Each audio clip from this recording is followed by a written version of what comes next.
Bueno, pues vamos a dar comienzo este acto ya de la parte pública de la Asamblea de Empresa Familiar de Castilla y León. Vamos a cambiar el turno de intervenciones a inauguración porque el señor consejero tiene un acto a continuación y va a ser el primero que tome la palabra. Por tanto, señor consejero, Carlos, cuando puedas, tienes la palabra.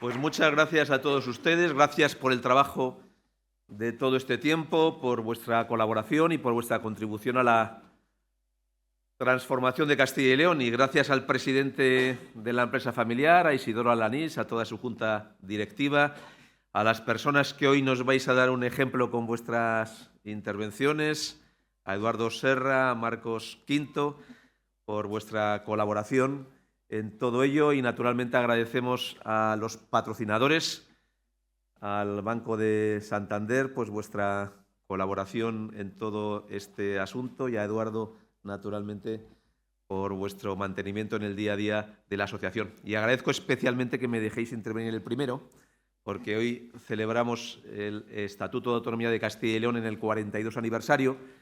Tenemos ahora un acto en las Cortes de Castilla y León dentro de un cuarto de hora y no me quería yo perder mi presencia aquí con todos vosotros. Por tanto, os lo agradezco porque me da la oportunidad de deciros que vosotros sois los protagonistas de la transformación de nuestra comunidad. El 90% de las empresas de Castilla y León son empresas familiares. Sois empresas familiares y, por tanto, sois los verdaderos partícipes de que Castilla y León el año pasado fuera la comunidad donde más crecieran las exportaciones en toda España, que seamos una comunidad claramente exportadora, donde exportamos mucho más de lo que importamos, que hayamos tenido el mayor crecimiento de toda España en el producto industrial, que tengamos una alta diversificación en nuestra presencia en los mercados, pero también en bastantes sectores productivos, y al final, y lo vemos aquí en la presencia donde tenemos empresas de muy distintas áreas, de muy distintos factores, que determina esa capacidad de impulso y de generación de conocimiento de nuestra comunidad.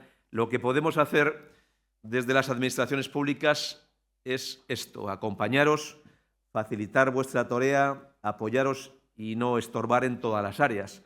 Para nosotros es muy importante el poder colaborar con vosotros, colaborar para que abráis nuevos mercados en un contexto tan exigente como el presente. Desde que hemos iniciado este año 2025 teníamos muy claro que teníamos que ir abriendo poco a poco nuevos mercados, porque no va a ser un año fácil desde el punto de vista del comercio internacional. Algunos de nuestros clientes principales están en una situación de muy bajo crecimiento, incluso recesión. Hay situaciones de conflictos internacionales en algunas áreas muy importantes para nosotros y el mundo camina hacia un mayor proteccionismo, y por eso desde el primer momento nosotros hemos planteado la posibilidad de abrir ferias en mercados internacionales en Asia, en Iberoamérica o en el norte de África, que tiene que ser muy relevante para nosotros. Un factor esencial para los próximos años también va a ser el acceso al crédito. Por eso es tan relevante que en Castilla y León pues tengamos instituciones muy importantes de acceso al crédito, como es el caso de Iberaval, como es el caso de Sodical, que están entre las mejor financiadas en el conjunto de España, que tengamos entidades financieras, como es el caso del Banco Santander, que colaboran con todas las que hay en Castilla y León en la plataforma financiera, facilitando el acceso al crédito de las empresas.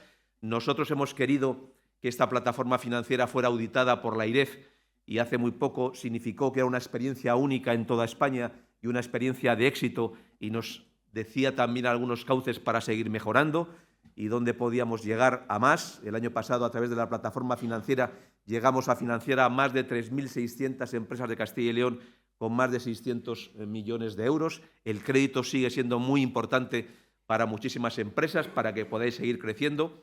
Lo seguimos pensando realmente y en eso es en lo que queremos seguir colaborando.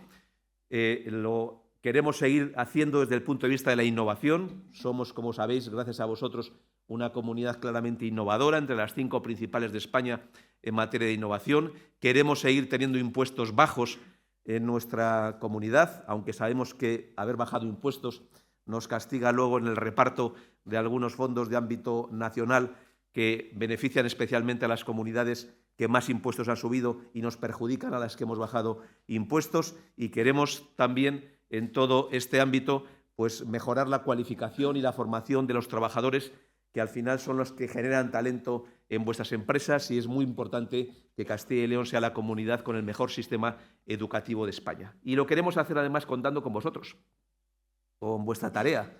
Con vosotros hemos diseñado, con la Asociación de la Empresa Familiar de Castilla y León, el Plan de Crecimiento Innovador de Castilla y León, que es una experiencia única en toda Europa, que lideráis vosotros, que se hace con vosotros, que no se podría hacer sin vosotros y que hace llegar crédito a muchas empresas. Esta legislatura nuestro objetivo era concluir con 260 millones de euros en ese plan de crecimiento innovador. Llevamos a día de hoy 235 millones, queremos incrementar este año otros 25 para llegar a esa cifra que nos había comprometido, que nos permite que muchas empresas tengan mejores condiciones de acceso a ese crédito, tanto de tipo de interés, de condiciones de periodo de carencia y de tiempo de devolución. Nosotros somos firmes defensores de esta facilidad en el acceso al crédito. También somos defensores en Castilla y León de pagar las deudas, de pagar aquello que debemos, como también sois todos conscientes, porque en Castilla y León estamos acostumbrados a pagar nuestras deudas y queremos pagar aquello a los que nos comprometemos. Lo que estamos menos acostumbrados es a pagar las deudas de los demás. Y por eso sabéis que nuestra posición sigue en esa dirección. Estamos dispuestos a pagar nuestras deudas. Lo que no queremos es que, además de pagar nuestras deudas, cada ciudadano de Castilla y León pague 523 euros de las deudas de otros, que no hemos generado nosotros a esa deuda, y no tenemos por qué pagar lo que no nos corresponde porque es de los demás. Y, por tanto, igual que vosotros como empresas pagáis vuestras deudas, también en Castilla y León estamos muy acostumbrados a pagar estas deudas, y ese plan de crecimiento innovador va de eso, y también va de eso toda la colaboración del esfuerzo conjunto que tenemos cuando hacéis trabajos en el ámbito del talento. Yo sé que Rocío Herbella, como presidenta de la Fundación y en esta idea de Tierra de Saber, pues lo tiene muy interiorizado, la importancia de disponer de trabajadores formados y cualificados en este momento, y en eso tenemos que contribuir. Al final sois vosotros los protagonistas. Nosotros lo que podemos hacer es crear las condiciones, y sobre todo que estas condiciones no limiten vuestra capacidad de innovar, de invertir, de crecer, de transformar Castilla y León, porque al final, si nuestra tierra es una tierra que tiene presencia cada vez mayor en el mundo, es una tierra que es capaz de competir en los mercados internacionales, es gracias a que hay empresas y hay empresarios valientes, gente que arriesga, gente que conoce sus negocios, gente que dedica su vida y su patrimonio a favor de sus empresas, y gente que además entiende su negocio como algo que le trasciende a él en la persona, porque eso es precisamente una empresa familiar. Nosotros, cuando eliminamos en Castilla y León el impuesto de sucesiones y donaciones, precisamente entendíamos esta idea que explicaba muy bien las empresas familiares, que los ahorros de toda una vida, que el compromiso de las empresas de toda una vida no sirva para que eso al final acabe para financiar los gobiernos, que vuestros ahorros de toda una vida sirva para consolidar vuestras empresas, y que las generaciones en el futuro recojan ese testigo, recojan esas iniciativas, las hagan más grandes, y al hacer más grandes vuestras empresas, con ello contribuyan también a hacer más grande Castilla y León y España. Muchas gracias.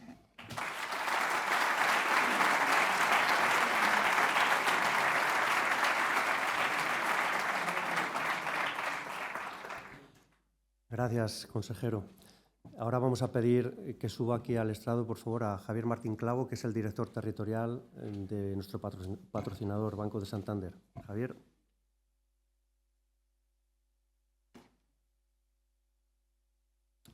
Buenos días a todos. Bueno, consejero, querido Carlos, presidente de la empresa familiar, presidente del Consejo de Cámaras de Castilla y León, querido Michel, buenos días a todos, empresarios, amigos, buenos días, y una vez más, gracias Isidoro, gracias Eduardo, por permitirnos compartir esta jornada de la Asamblea de la Empresa Familiar con todos vosotros. Para nosotros es un día bonito, es un día apuntado en el calendario, porque bueno, pues nos sentimos en familia, nos sentimos como uno más de vosotros, y la verdad que muchísimas gracias por permitirnos estar aquí.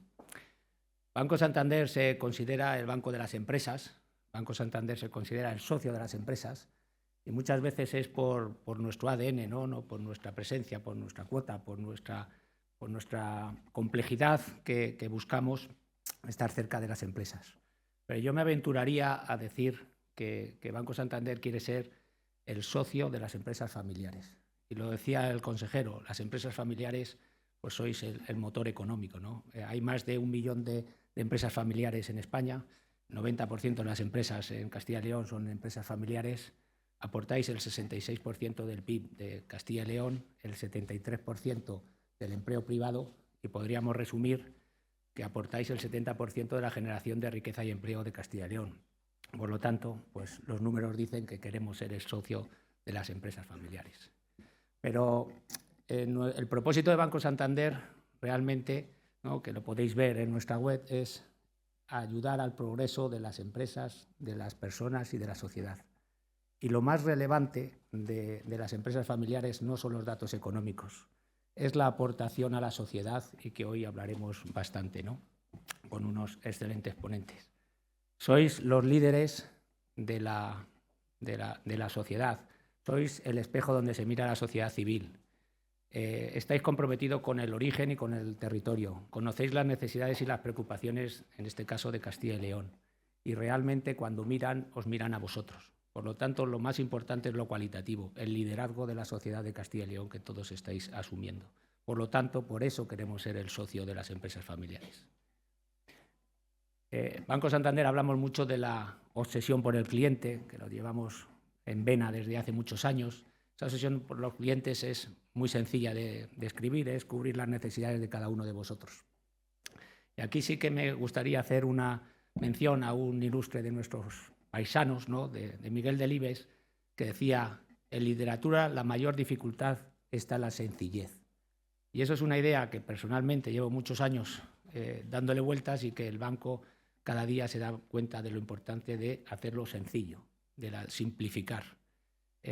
Nosotros que presumimos de empatía y de cercanía con todos vosotros, nosotros que presumimos de conocer un poco las necesidades que tenéis, lo que nos demandáis es que todo sea más sencillo, que la colaboración público-privada sea más sencilla, que nuestros productos sean más sencillos, que nuestros procesos sean más sencillos. Y en eso estamos trabajando.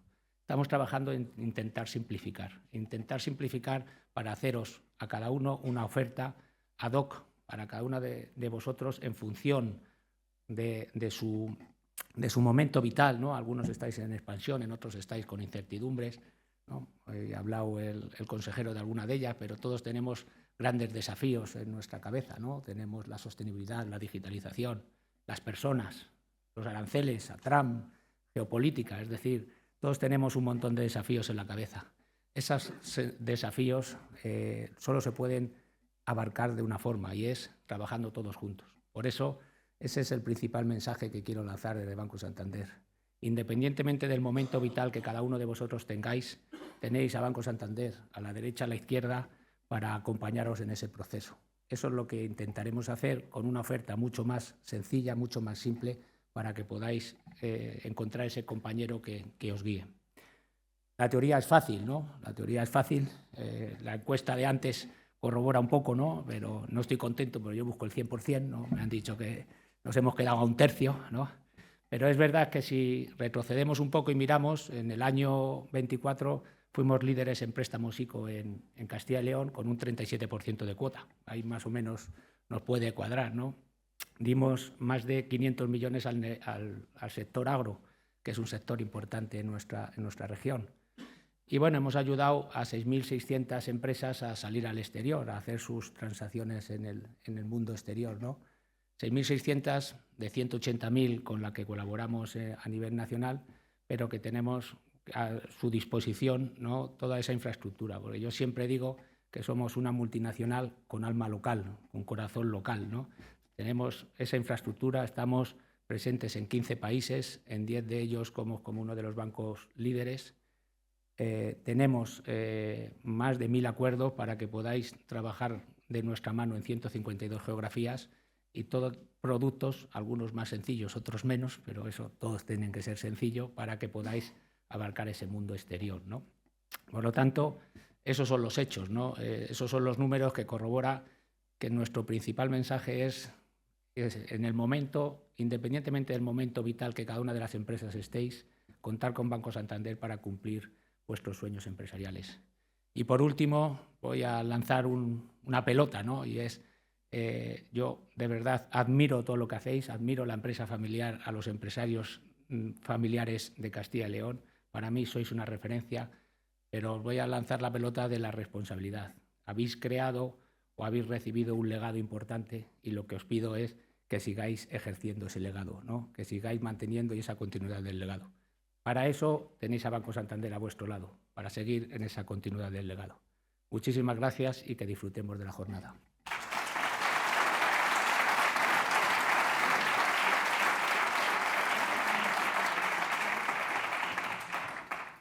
Muchas gracias, director territorial del Banco Santander. Y ya para finalizar esta primera parte de la inauguración del acto, rogamos a nuestro presidente, a Isidoro Alanís, que suba al estrado.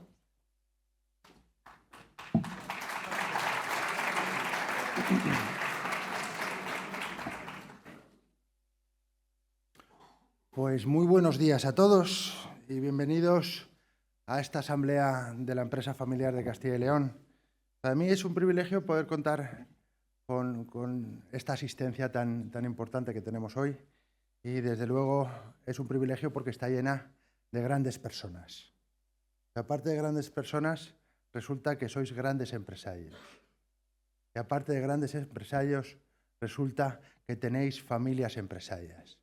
Entonces yo no puedo decir otra cosa que me siento orgulloso de representaros y de que humildemente pueda aportar un poquito en los años o en el año y medio que tengo por delante. En primer lugar, me gustaría agradecer la presencia del consejero que se ha tenido que marchar y de Michel Méndez Pozo, que también ha tenido que acompañar por lo que nos han explicado. Y lo segundo es a los patrocinadores. Ya sabéis que sin vuestra ayuda, sin vuestra colaboración, esto sería todo mucho más difícil. Javier, gracias al Banco Santander por estar continuamente con nosotros. También gracias a Garrigues por estar también con nosotros en todas las asambleas. Para nosotros yo te quería dar la exclusiva que había salido el banco de la empresa familiar, pero veo que tienes fuentes de información mucho mejores que las mías. Entonces, eso tenemos que ver. Sobre el reto, nosotros estamos dispuestos a que seas el 100%. Tendrás que darnos mejores condiciones y más baratas que el resto de los bancos. Pero, sí, es vulgar, pero es necesario. Entonces, muchas gracias por vuestra ayuda y vuestro patrocinio. Nuestra asociación es un referente en Castilla y León, no solamente como asociación empresarial, sino también como una asociación cívica. Y yo como presidente creo que tenemos la obligación de decir públicamente y de decir a la sociedad los aspectos que nos preocupan. Y por eso hemos convocado hoy estas jornadas que vamos a tener el privilegio de escuchar con el título La sociedad civil ante la crisis de valores.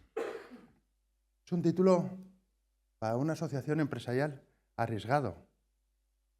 Y evidentemente lo podemos hacer porque somos libres, porque la asociación de la empresa familiar tiene la libertad de poder decir a la sociedad lo que pensamos. Entonces, para esta jornada creo que vamos a tener 3 referentes fundamentales en España de la lucha de los principios, de los valores y de una cosa muy importante que cada vez estamos perdiendo más. Sobre todo en los últimos años estamos perdiendo lo que es el arraigo a la Constitución del 78, cosa que no nos lo podemos permitir. Si perdemos la Constitución del 78, ponemos en riesgo nuestra sociedad y nuestro país, España. Por eso mismo queremos agradecer la presencia, en primer lugar, de don Eduardo Serra. Me vais a permitir que haga una referencia.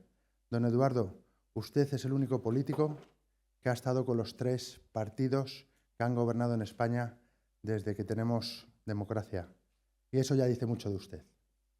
Empezó siendo secretario de Estado, subsecretario de Estado de Defensa, secretario de Estado y ministro, y cada cual con un partido político diferente. Creo que es un ejemplo de función pública, creo que nos honra con su presencia, y no solamente porque don Eduardo sea abogado del Estado número 1 de su promoción, que eso implica una gran capacidad intelectual, sino por todo lo que nos va a transmitir de cómo ve él la sociedad de hoy en día en España. El segundo referente que tenemos es don Marcos de Quinto. Bienvenido.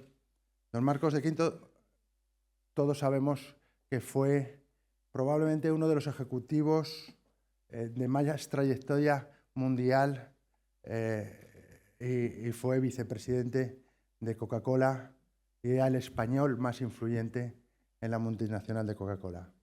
Después de 35 años de trabajar en Coca-Cola y llegar a lo máximo, decidió ya apartarse de esa profesión y dijo, me voy a meter a político. Y yo digo que es el único político en los últimos 20 años que sabe lo que es pagar una nómina. Y eso es muy importante, porque tenemos un nivel político que no saben lo que es arriesgarse, que no saben lo que es emprender, que no saben lo que es buscar valor para los accionistas, y el referente que tenemos aquí y que nos dará también su visión de la sociedad de hoy es Marcos de Quinto. Y por último, como tercer ponente que está pues a punto de llegar, tenemos el privilegio de contar con Fernando Savater. Fernando Savater todo el mundo lo conoce. Sabemos que es escritor, filósofo, profesor, conferenciante. Sabemos que también ha ganado muchos premios. Los tiene probablemente casi todos. Alfaguara, Planeta, prácticamente todos, Ortega y Gasset. Pero lo que a mí me gustaría destacar, sobre todo de Fernando Savater, y que me gustaría que estuviese aquí para lo que voy a decir, pero bueno, se lo transmitiremos luego, es que ha sido el referente moral en España para toda la gente de bien. Fernando Savater, en su lucha contra el terrorismo etarra en los años tan difíciles, ha sido la bandera, ha sido el que ha empujado a la sociedad civil. Y desde luego que yo iba a pedir un aplauso si está aquí, pero yo creo que se me... Uy, qué bien. Pues como acaba de llegar don Fernando, le vamos a dar un aplauso.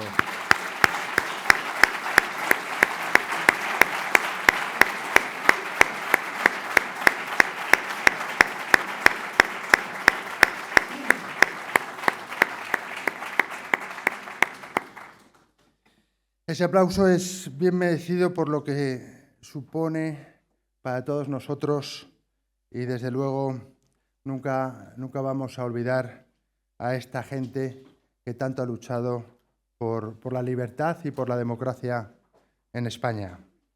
Y bueno, para ir entrando ya en materia, una vez hechas las pequeñas presentaciones, porque si me pongo a leer los currículums de los tres ponentes nos tiramos hasta las 2 de la tarde, pues ya para ir abriendo un poco el juego, me gustaría hacer 3 observaciones que creo que tenemos que transmitir públicamente dentro de la sociedad. En primer lugar, voy a hablar de uno de los problemas fundamentales que está en silencio y que no se expresa lo suficientemente con voz alta, como es el problema del absentismo en las empresas en España. Os voy a dar una serie de datos que creo que nos van a quedar a todos un poquito alarmados. El coste del ausentismo en España son 29.000 millones, de los cuales 14.000 lo pagamos las empresas, 15.000 el Estado, la Seguridad Social. Es el 2% del PIB. 2% del PIB. La tasa de absentismo laboral se ha situado en el 2024 en el 7,2, siendo superior al año 2020, que fue el 7,1. Es decir, con una pandemia que nos cerró el mundo, en el 2024 tenemos más absentismo en las empresas que en el 2020. 8,71 millones de bajas por contingencias comunes en el 2024.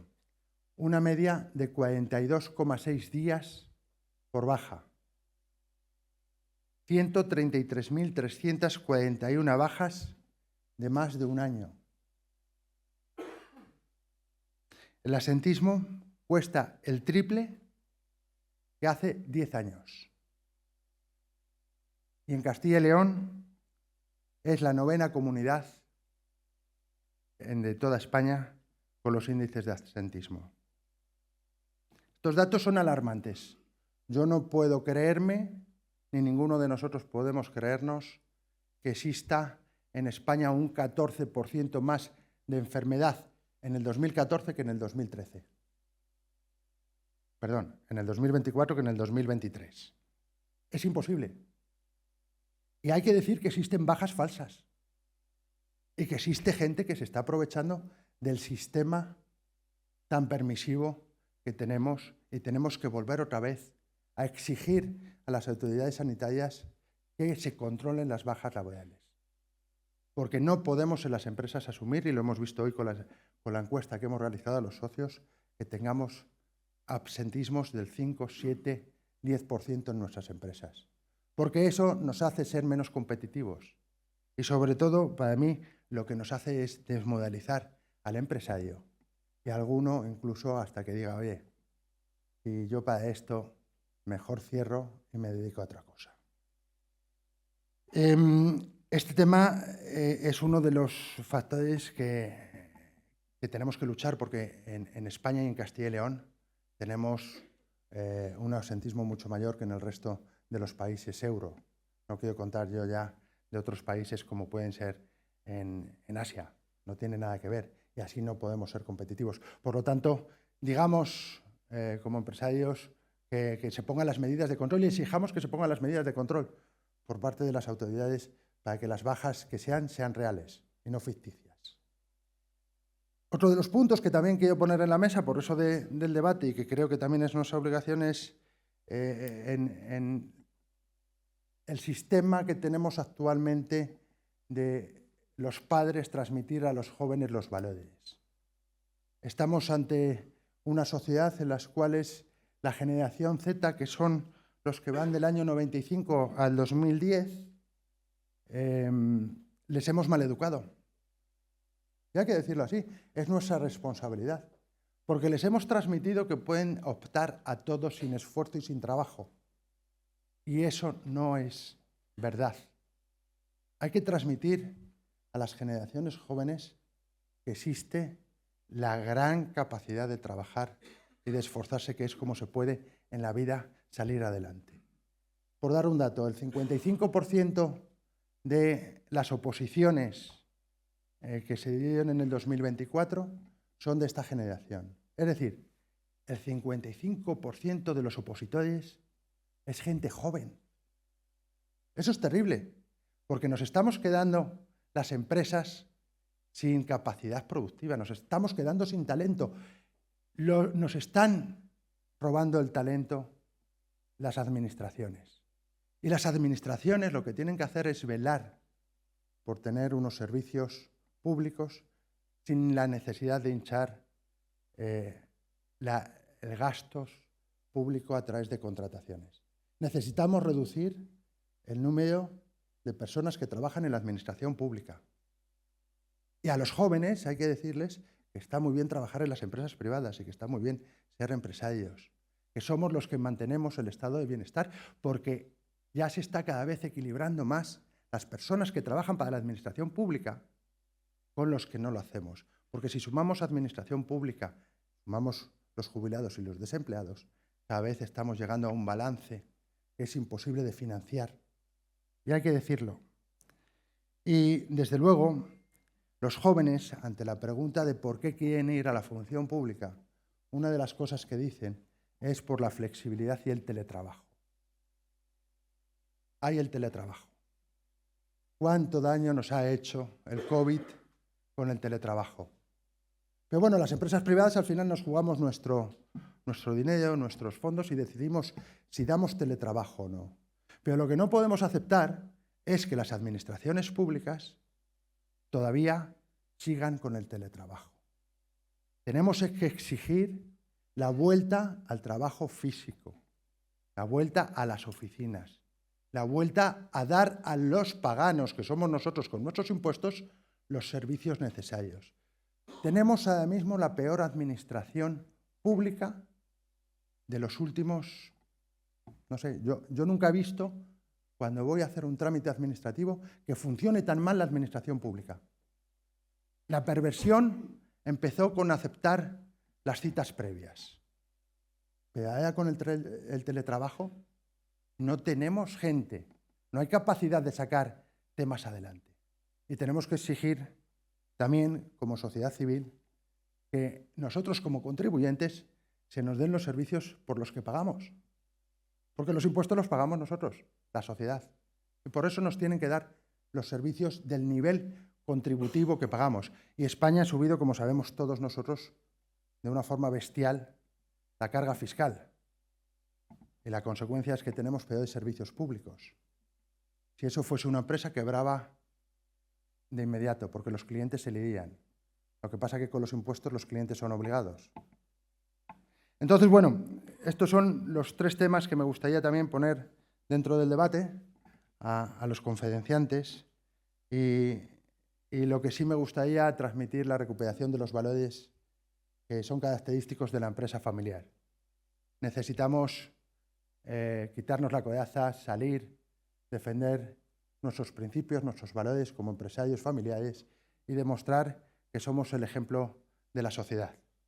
Y como ejemplo, hoy los tres ponentes, a los que sin más dilación les damos la palabra, las gracias y esperamos disfrutar de las tertulias tan amenas que seguro serán. Gracias.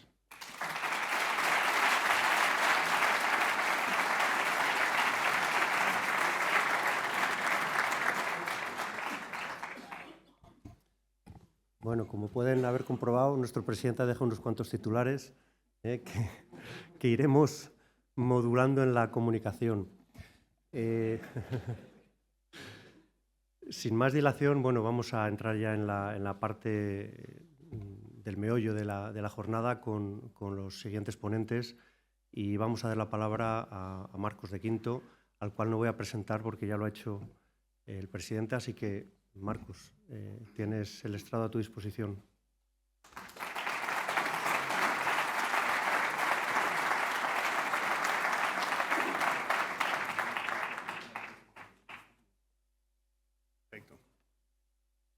Perfecto. Muchas gracias.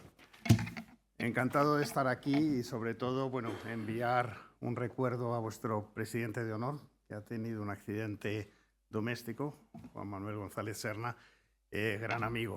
Y gracias por invitarme para poder hablar esta jornada.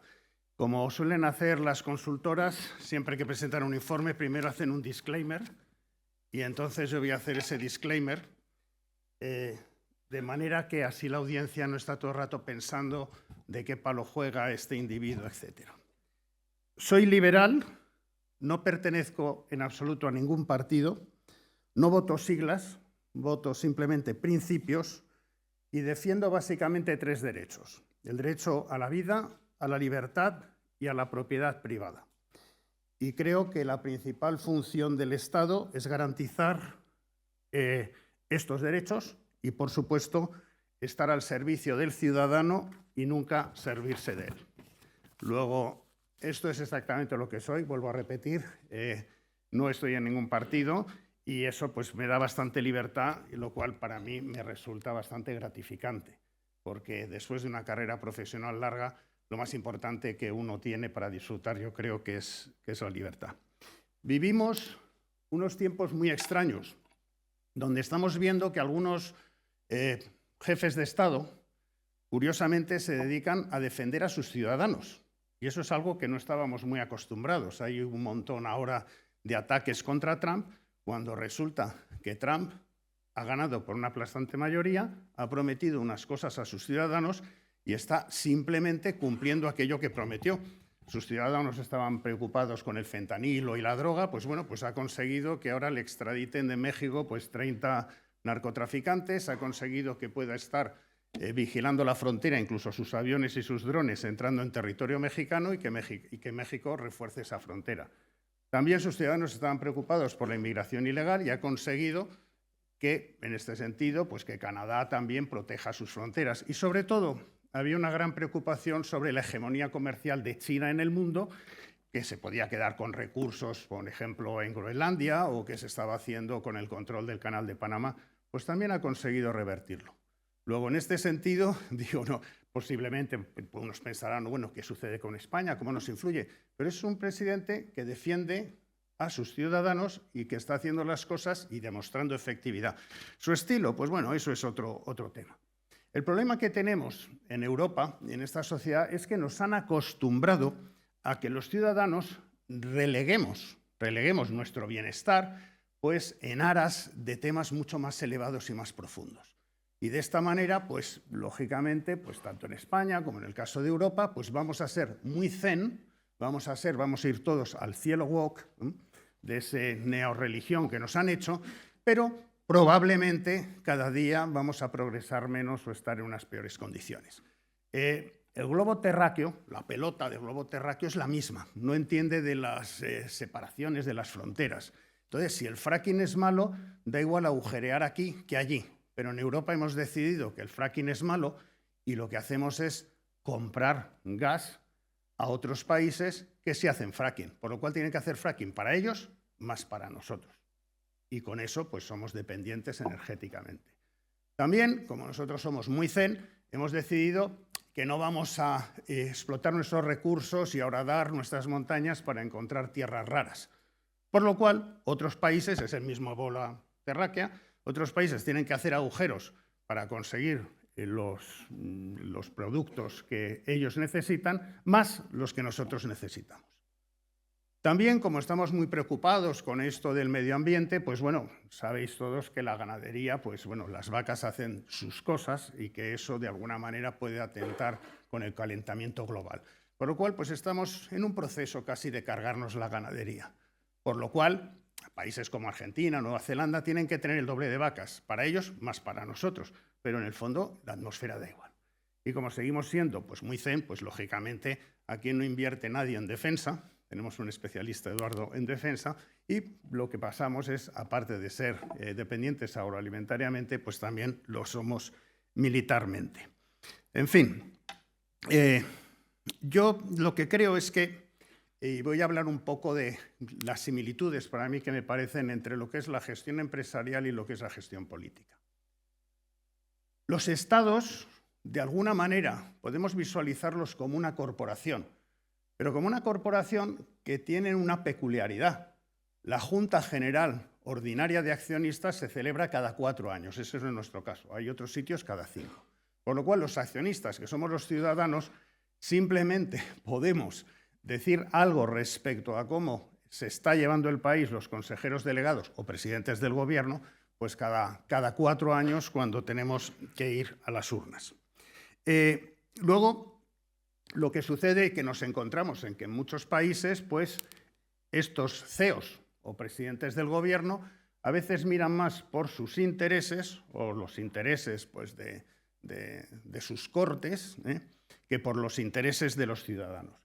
Y los ciudadanos también tenemos parte de culpa en esto, porque nuestro comportamiento en aquellas decisiones que están más lejos de lo que es nuestra cotidianidad, pues no nos sentimos tan involucrados. Y por eso, muy probablemente, nos estamos dejando robar la cartera. Yo siempre pongo un ejemplo, que todas las personas en lo más íntimo, en lo más próximo, tienen comportamientos liberales, incluido la gente de Sumar o de Podemos. Imaginaros una comunidad de vecinos, estáis en Valladolid, tenéis vuestro edificio y imaginaos que tenéis algún que otro vecino también de Podemos o de Sumar. Si un día el presidente de la comunidad os reúne y os dice: he decidido subiros las cuotas de la comunidad al doble, porque he decidido que voy a redecorar el hall, he decidido además que vamos a tener un turno suplementario de porteros Y una amiga mía que es psicóloga vendrá los días impares y gratuitamente pues dará terapia psicológica al vecino que quiera. Si un presidente de la comunidad de vecinos os dice esto, aunque tengáis un vecino de Podemos o de Sumar, diría, vete a donde tú quieras, pero aquí no nos subes las cuotas y simplemente nos mantienes limpio el portal, nos sacas la basura y punto, porque no te hemos pedido absolutamente nada de eso. Eso sería un comportamiento de alguna manera liberal. Bueno, pues cuando estas cosas te las hace ya el ayuntamiento, no el presidente de la comunidad de vecinos o la comunidad autónoma, y ya, como no, el gobierno central, pues al final la gente, de alguna manera, lo acepta con mucha más facilidad. Yo entro en política, como antes han comentado, entro en política en el 2019. Entro como independiente dentro de Ciudadanos, voy de número 2 en la lista de Madrid y me encargan la portavocía de Economía. Yo entro en política en ese partido porque yo creo que estar 100% de acuerdo con un partido es muy limitativo. Probablemente estaría yo de acuerdo con un 75% y, bueno, pues con toda mi buena voluntad pues entro ahí y estoy en el Congreso de los Diputados, donde se me ve un poco como un patito feo. Y mucha gente dice, bueno, qué extraño, ¿qué hace aquí esta persona? Yo la verdad lo que pensaba mirando a toda la gente, a la mayor parte de gente que estaba ahí en el hemiciclo, era la pregunta inversa, es ¿qué narices hacen todos estos aquí? Porque en el 78, en las primeras Cortes Democráticas, la mayor parte de gente que se sentaba en esos escaños eran profesionales. La gente de izquierdas habían estado en política, pero no viviendo de la política, sino habían estado en la política en la clandestinidad. O eran arquitectos, o eran médicos, o eran tal. Y la gente que estaba en la derecha, la mayor parte de ellos, eran números unos de promoción, eran notarios, eran gente también con un nivel. Sería muy interesante hacer un análisis de los currículums desde el 78 hasta ahora de los diputados para ver de alguna manera la calidad de los representantes públicos que hemos tenido. Uno de los temas curiosos, cuando yo miraba, y digo, ¿quiénes de aquí saben de economía? Y probablemente, con los dedos de las dos manos, habría gente que supiera de economía dentro de lo que es el hemiciclo. Pero o eran inspectores de Hacienda o eran profesores de economía, que hubieran levantado la persiana, que hubieran tenido un bar, una tienda, muy poquitos. Y hay un tema curioso. Los inspectores de Hacienda da igual que estén sentados en los escaños del PSOE como en los escaños del PP, que piensan que el empresario es malo. Dentro de su foro interno. Hay algunos que lo explicitan y otros que no lo explicitan, pero que lo pueden tener. Luego, cuando me dicen, ¿qué puede aportar un empresario a la política? Digo, bueno, para empezar, mucho más que un político a la empresa. Y ya lo hemos visto con las empresas públicas. Pero lo segundo, gestión. Y cosas muy sencillas como, primero, lo que cualquiera de vosotros, empresarios, hacéis en vuestras empresas, es lo primero, es identificar quién es vuestro cliente. Y, por supuesto, vosotros estáis para servir a los clientes y no serviros de ellos. Y un político, lo mismo, el cliente son los ciudadanos, no son los que le han votado, no son sus militantes, no son sus amigos, son todos los ciudadanos, que para eso es para lo que está ahí un político. Lo siguiente que tendréis todos en vuestras empresas es cuál es el propósito de vuestra empresa. Y lo mismo un político, pues el propósito para mí de un político debería de ser facilitar la vida de los ciudadanos y su progreso. Lo siguiente sería definir cuál es la cartera de productos que uno va a fabricar para esos clientes, para esos ciudadanos. La cartera de productos, pues bueno, se puede diseñar, tenemos educación, tenemos sanidad, etcétera. Lo siguiente es esos productos, esos servicios que se están poniendo a disposición de los ciudadanos, cobrarlos a un precio razonable. Y el precio razonable son los impuestos. Y, por supuesto, lo que tiene, que es la misión de un político, es esos servicios que está dando, estar continuamente viendo cómo rebajar los costes para poderlos hacer a un menor coste, mejorando inclusive la calidad. Luego, esto, que es algo que suena muy lógico, hay muchos políticos que yo creo que no lo entienden. Hay otro tema muy importante. La solución a la mayor parte de problemas que podemos tener, desde un punto de vista económico, es sencilla. Es el crecimiento. Crecimiento lo resuelve prácticamente todo. Lo de la teoría del decrecimiento y tal son memeces, son estupideces. El único país donde se ha ensayado la teoría del decrecimiento fue en la Camboya de Pol Pot, que fueron al año 0, destruyeron los coches, todas las infraestructuras. Eso es el único país que ha ensayado la teoría del decrecimiento.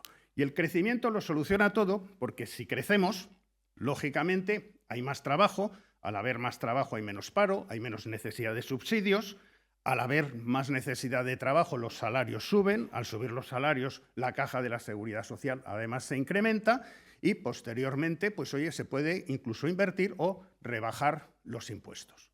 Luego el crecimiento es la panacea. Luego la pregunta es, ¿y cómo se crece? Pues muy sencillo, con inversión. Con inversión. Luego, la misión de cualquier gobierno nacional autonómico es cómo consigo esa inversión. Y esa inversión no toca solamente al Departamento de Economía, toca absolutamente a todos los departamentos. Y ahora, poneros, vosotros que sois inversores, en los zapatos de un inversor, ya sea nacional o internacional, que tiene la opción de invertir en España o de invertir en otro país, en Irlanda, en Portugal, en Marruecos, etc. Pues hay aquí unos elementos y pensarlos, estos elementos, cómo lo estamos haciendo aquí en España. Lo primero, si yo tengo que invertir en un país, pues ver que tiene estabilidad política y social, que no tienes demasiados líos, que no tienes una parte del país que se quiere independizar, etcétera, etcétera. Por ejemplo, en este caso, si tuviéramos una ley electoral, como en Alemania con el Bundestag, que tuviera un corte al 5%, no tendríamos ni la mitad de las tensiones que hemos estado viviendo hasta ahora. Por cierto, en Ciudadanos pensábamos que el corte debía de ser al 3% y lo estuvimos proponiendo. Siguiente, un país donde haya seguridad jurídica y predecibilidad legislativa. Si en un país te están cambiando las leyes y te dicen ahora vamos a meter un impuesto a la banca, ahora se lo quito, ahora se lo meto a las energéticas, ahora voy a favorecer a las renovables y luego resulta que no puedo hacerlo. Entonces, todo eso vuelve loco a cualquier inversor. Siguiente, la mínima complejidad burocrática, no tener 17 legislaciones distintas. Otro tema muy importante para meterse a invertir en un país, que no haya fraude ni corrupción, que haya una cultura de la ética, una fiscalidad atrayente, pero una fiscalidad atrayente no solamente para las empresas, sino también para los individuos, para los expats que esas empresas podrían traer. Porque, por ejemplo, hay un montón de expats en Inglaterra con lo caro que es Londres a nivel de real estate. Y, sin embargo, como interesa a los ejecutivos, ahí se concentran pues, muchas headquarters. Fuerza laboral cualificada y formada. Eso te interesa en un país donde vas a invertir. Y eso tiene que ver con el Ministerio de Educación. Si nuestra educación y los informes PISA van hacia atrás, nosotros no estamos favoreciendo la inversión dentro del país. Por supuesto, un marco laboral flexible, que la gente trabaje las horas que quiera trabajar y que los salarios se estén marcados por el mercado, no como lo que han hecho ahora con el SMI, que es un ejercicio de trilerismo. Es una triangulación de libro. El gobierno os mete la mano a los empresarios en la caja, dice que se lo da a los trabajadores, pero luego se lo quita a los trabajadores. Es decir, la subida del salario mínimo interprofesional es un más 4,4, si le metes cotizaciones sociales a cargo del empleado y IRPF se convierte en un 2,2, la inflación que se avecina es un 2,8, por lo cual hay una pérdida de valor adquisitivo para el empleado de un 0,6, pero lo que no está contando nadie es que desde enero no se ha prorrogado la exención que había en el IVA de la energía, de la luz y de los alimentos. Luego, a todos estos que les han subido el salario mínimo y, como veis, tiene una reducción del 0,6, resulta que les han subido el IVA de la luz de que antes pagaban en el 2024 un 10%, a partir de enero están pagando un 21%, y lo que son alimentos de primera necesidad se pagaba un 4% de IVA, pues ahora se está pagando un 10%. Quiere decir, te doy 50 euros más al mes, pero me llevo 60 o 70 para la saca, para la de Chusa Montero. En fin. Y, por supuesto, necesitamos adecuadas infraestructuras, energía asequible y supervisores neutrales. Si tuviéramos todo eso, que no todo tiene que ver con el Ministerio de Economía, favoreceríamos la inversión y esa inversión favorecería el crecimiento. No tiene muchísimo más lío todo lo que es conducir un país sin demagogia para conseguir el bienestar de la gente. El problema que tenemos es que estamos, como diría Milei, impregnados de socialismo, porque el socialismo y la mentalidad socialista y esa hegemonía cultural del socialismo ha impregnado no solamente a la izquierda, sino a la derecha. El capitalismo se centra en generar riqueza. Y los drivers de ese capitalismo, oye, pues son el mérito y el esfuerzo. ¿Y qué es lo que necesita el capitalismo? Lo que decía yo antes, de seguridad, libertad y respeto a la propiedad privada. Por ello, en un esquema capitalista, Milton Friedman decía que los pilares necesarios por parte del Estado son defensa, seguridad y justicia, en el sentido de que esas tres cosas, el ejército, la policía, los jueces, estuvieran bien dotados para resolver los jueces cualquier conflicto que se pudiera derivar de lo que es el día a día. Sin embargo, el socialismo no está centrado en la generación de riqueza, está centrada en el reparto de la riqueza. Incluso si ese reparto lo que hace es frenar o desincentivar a aquellos que se encargan de la generación de riqueza. Y como es reparto a lo que se dedican, pues lógicamente muchos de los drivers que hay del socialismo pues es la envidia, es el resentimiento. ¿Y cuál es el pilar fundamental donde invierte un país de mentalidad socialista? En la agencia tributaria. Y te das cuenta cómo en España tenemos una agencia tributaria con todos los mecanismos y toda la modernidad que os podéis imaginar y toda la inversión que hay en informática, etcétera, y te encuentras al mismo tiempo los juzgados que están todavía con legajos, que están sin informatizar y sin nada y totalmente abandonados. Porque estamos actuando dentro de lo que son los hechos y no los discursos de una manera absolutamente socialista. Aquí hay una trampa que es la trampa del igualitarismo. Es la mayor estupidez. Cuando escuchéis el índice Gini y todo eso, es una trampa. El igualitarismo es una estupidez. Si yo en estos momentos os digo que todos vosotros o todos los ciudadanos españoles van a progresar, van a mejorar su nivel de renta en un 10%, pero, cuidado, que Amancio Ortega y Juan Roch lo van a mejorar en un 200%, oye, bienvenido sea. Hemos incrementado la desigualdad, pero ha mejorado la sociedad. Luego, lo importante es el progreso, aunque sea de una manera asimétrica, mientras todos, en promedio, la sociedad vaya hacia arriba. Otro tema es decir, no, vamos a hacer una cosa, vamos a quitarle en estos momentos pues, todo su dinero a determinada gente a este nivel. Oye, pues tú a lo mejor consigues reducir la desigualdad, pero puede ser que todos bajen su nivel de renta a un 5. Como liberal, yo creo en la libertad de los individuos, cada uno que haga con la vida lo que quiera. Hay gente que no quiere estudiar, siendo la enseñanza gratuita, y yo lo respeto. Y hay gente que no quiere trabajar o que está todo el día de absentismo, y yo lo respeto, porque como liberal tengo que respetarlo. Lo que no respeto es que esas personas quieran vivir igual que el que se mata a estudiar, se ha matado a estudiar, el que ha sido número 1 en su promoción de abogados del Estado, o que está trabajando incluso sábados y domingos. Eso es lo que no es respetable. Y cada uno, con su vida, hace lo que él quiera. Tenemos aquí un ejemplo, Fernando Savater, pues es una persona que se ha dedicado a leer muchos libros, a pensar continuamente y a escribir unos libros de filosofía espectaculares. ¿Qué ha conseguido Fernando de todo ello? Pues probablemente un grandísimo prestigio. Tenemos gente como Iniesta, que a lo mejor se ha dedicado toda la vida a entrenar y consiguió marcar el gol que nos dio un mundial. ¿Y qué ha conseguido Iniesta? Bueno, pues ha conseguido una gloria que difícilmente tenemos algunos de los que estamos aquí. Y tenemos gente como Pablo Iglesias, que se ha dedicado a maravillar a sus alumnas, a refrescarse con muchas de ellas en los baños, etc. Es un gran conquistador. ¿Y qué ha conseguido con todo ello? Oye, pues tener muchas parejas y eso. El tema es que yo me he dedicado a estudiar mucho y a trabajar mucho, sábados y domingos desde que tenía 23 años que entré en Coca-Cola. El problema cuando se habla del reparto de la riqueza, resulta que se habla del reparto, de que yo lo que he conseguido lo tengo que repartir. Pero a mí, don Fernando Savater no me da un poquito de prestigio, que yo le pediría que me diera un poco. O Iniesta, que me dé un poquito de gloria. Y bueno, y que me pase alguna novia Pablo Iglesias. Pero no, aquí lo único que se reparte es el fruto de lo que cada uno libremente ha querido hacer en su vida, pero lo tuyo no. Lo tuyo es de todos, pero lo demás, lo otro es de los demás. En fin,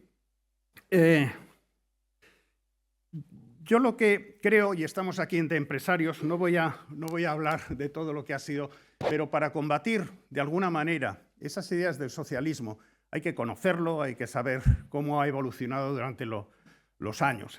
Pero a mitad de los años 30 del pasado siglo, pues bueno, un señor que se llama Antonio Gramsci introdujo el concepto de la hegemonía cultural, que yo creo que es bastante interesante, donde dice, bueno, la revolución violenta puede ser efectiva a corto, pero es mucho más sólido en estos momentos el lograr que las sociedades, de alguna manera, el marco en el cual piensen, esté dictado por la hegemonía cultural de la izquierda. De esa manera, lo que Gramsci quería era una infiltración dentro de medios de comunicación, dentro del mundo de la enseñanza y de las universidades y dentro del mundo de los contenidos.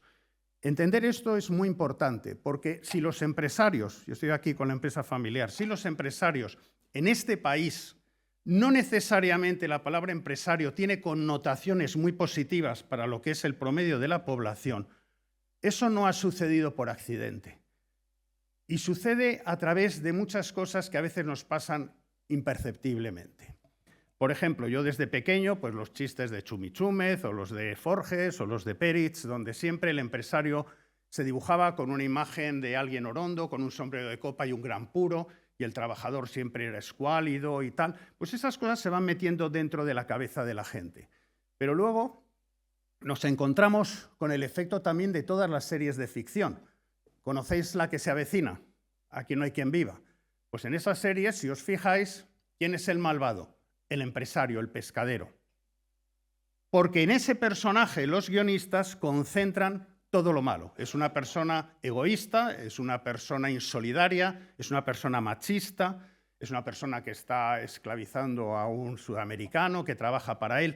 Luego, en ese personaje concentro absolutamente todo. ¿Quién es el bueno? El político, que es el concejal de eventos. Si vais a otra serie que es Aida, lo mismo.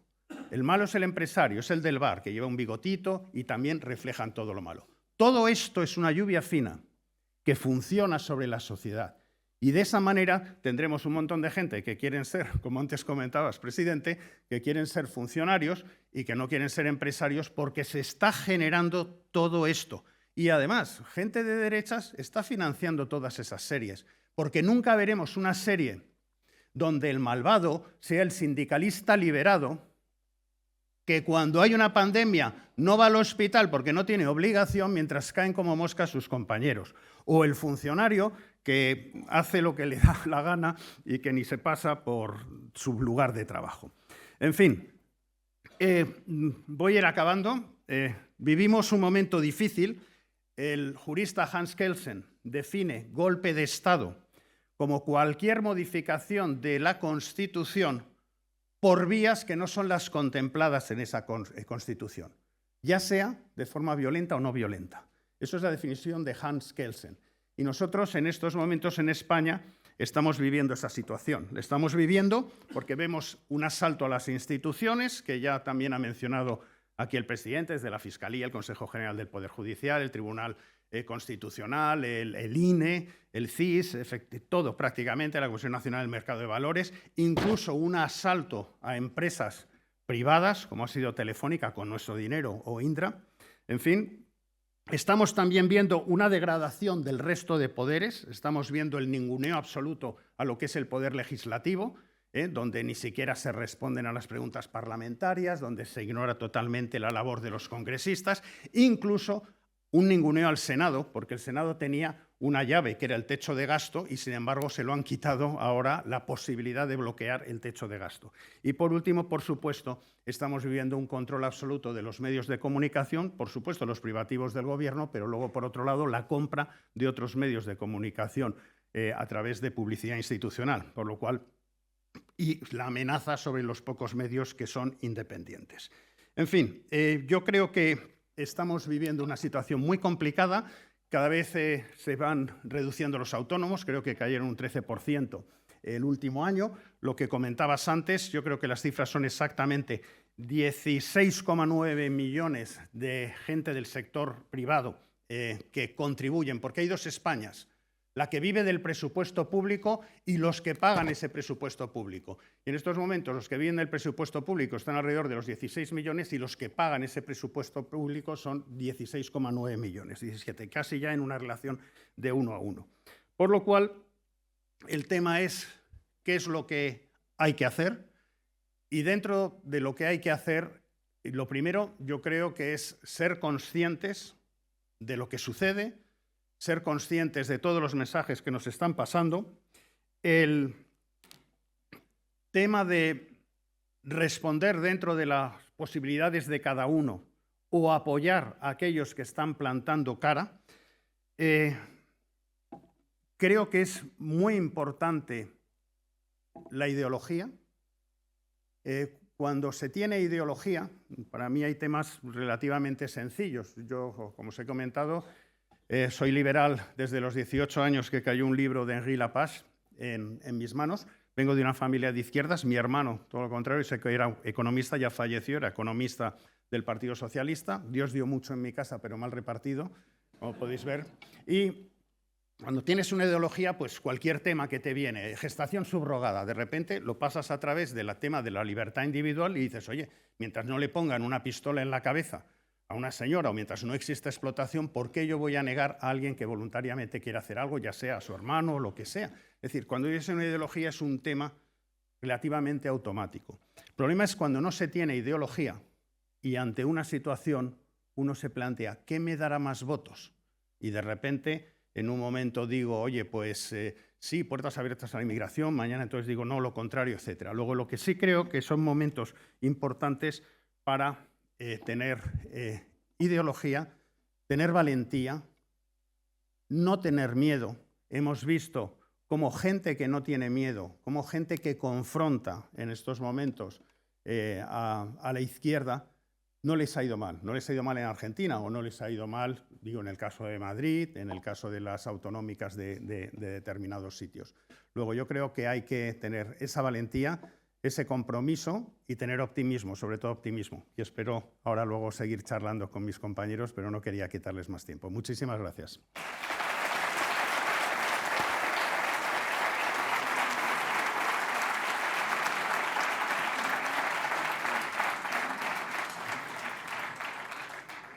Bueno, pues muchas gracias a Marcos de Quito, que nos ha dibujado una hoja de ruta que yo creo que en este foro pues suscribimos al 100%.